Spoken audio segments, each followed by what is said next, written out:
Bicara tentang kekuatan pikiran. Pikiran memiliki kekuatan yang maha dahsyat.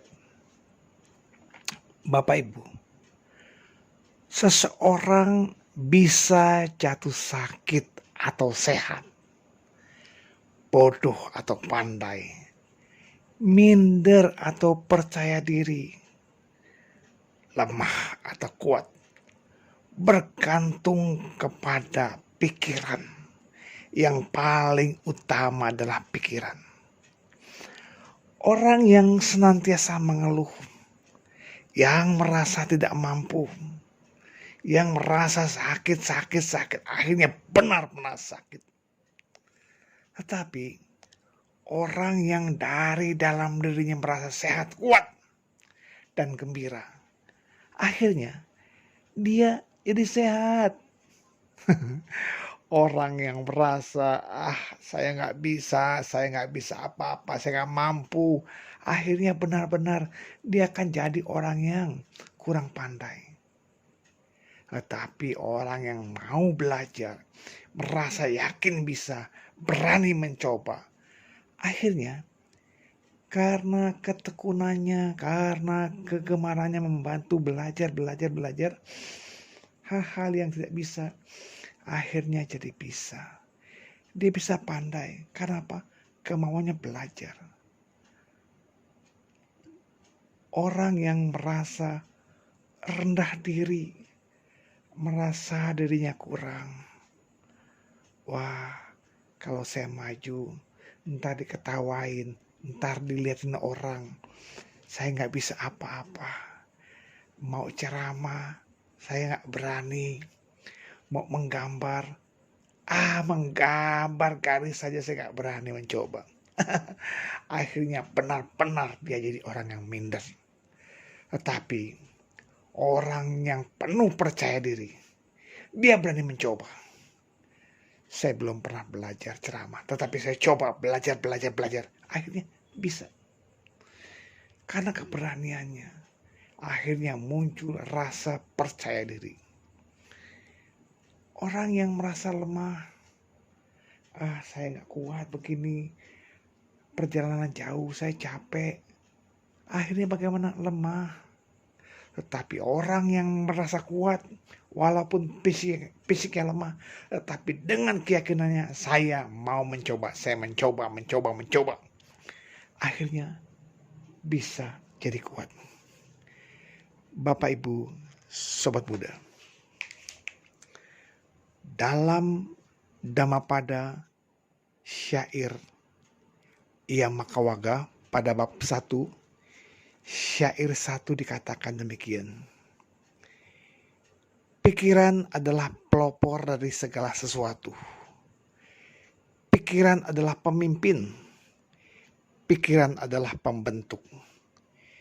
Bila seseorang berbicara atau berbuat dengan pikiran jahat, maka penderitaan akan mengikutinya, bagaikan roda pedati mengikuti langkah kaki lembu yang menariknya. Jadi kalau kita sudah berawal dari pikiran yang kurang baik, pikiran yang jahat, maka tindakan pasti pada kejahatan. Sudah berpikir buruk, akhirnya keluarlah ucapan yang kasar, yang kotor. Karena berpikiran buruk, maka tindakannya pun kasar. Tindakannya akhirnya merugikan orang lain. Dan akibatnya apa? Penderitaan pasti akan mengikutinya. Jadi, kalau sudah awalnya dari pikiran jahat, pikiran buruk, pasti kebencian akan mengikuti kita.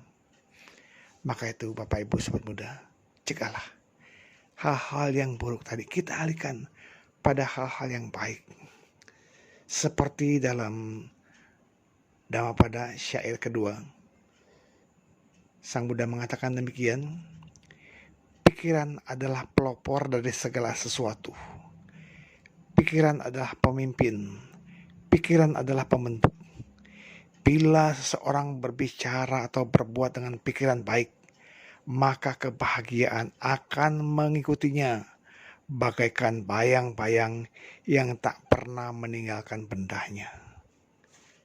Jadi, ketika kita sudah mengawali dengan pikiran baik, lakukanlah, ucapkanlah ucapan yang baik-baik, tindakan yang baik-baik, pasti tersertai dari pikiran baik. Jangan khawatir, jangan takut. Buah karma yang kita petik pasti bahagia. Loh kenapa? Karena kita sudah mengawali dari pikiran-pikiran baik. So pasti kebahagiaan pasti hadir di tengah-tengah kita. Jangan takut kita akan kehilangan sahabat. Sahabat, teman akan datang ketika kita punya pikiran baik, punya ucapan baik, punya tindakan baik. Bapak Ibu Sobat Muda, kinilah waktunya kita memulai dengan pikiran-pikiran baik agar semua pekerjaan kita bisa lancar dan menghasilkan kebahagiaan. Jangan berpikir orang baik hanya ada di komik. Orang baik sulit ditemukan saat ini. Kalau orang baik sulit ditemukan, maka kita tidak jadi orang baik. Tetapi karena orang baik masih ada, maka kitalah jadi bagian dari orang-orang baik. Jangan takut Bapak Ibu Sobat Muda. Dunia ini tidak akan pernah kehabisan orang baik kalau kita sendiri bertekad, masih mau berpikiran baik, masih mau berucap baik, dan masih mau bertindak baik. Jangan takut. Dunia tidak akan pernah kehilangan orang-orang baik. Yang pasti kebahagiaan pun akan meliputi dunia ini. Dan bumi ini akan terlindungi oleh orang-orang baik. Makanya kitalah yang mengawali mulai dari pikiran, ucapan, dan perbuatan baik. Semoga kebahagiaan senantiasa meliputi kepada semua makhluk. Semoga semua makhluk hidup berbahagia. Salam dalam damai. Sadu, sadu, sadu.